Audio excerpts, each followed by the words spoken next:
আইবা না তুমি এদিকে, তোমার কি কেউ না করছে?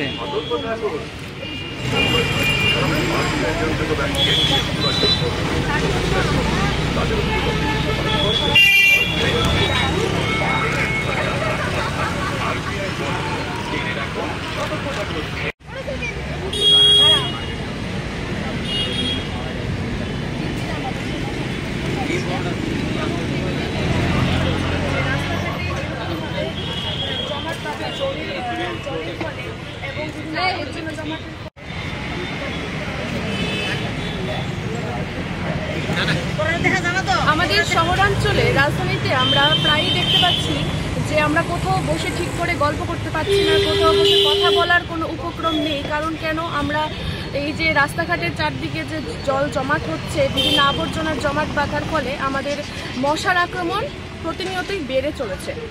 তাই আমরা আজকে প্রতিজ্ঞাবদ্ধ হয়েছি যেন আজকে আমরা আগরতলা এনএসএস ইউনিট ওমেন্স কলেজের সকল ছাত্রীরা এই মরণবেধি মশার আক্রমণ থেকে যেন আমরা সুরক্ষা পাই, আমাদের জীবন যেন সুরক্ষিত থাকে। তাই আমরা আজকে এই বার্তা সকলের ঘরে ঘরে পৌঁছে দিতেই রিফ্লেক্ট করছি। কোনো রকমের কেমিক্যাল ইউজ না করেও আমরা এই মশার হাত থেকে রক্ষা পেতে পারি, তার অনেক পদ্ধতি রয়েছে। আমাদের রিফ্লেক্টে এখানে বলাই আছে নারকেলের ছোবড়া, শুকনো নিম পাতা পুড়িয়ে ধোঁয়া নির্গত করে আমরা জীবনকে সুরক্ষিত করতে পারবো। তো সেই বার্তাই সকলের কাছে পৌঁছে দিতে আজকে আমাদের এই পরিকল্পনা কর্মসূচি।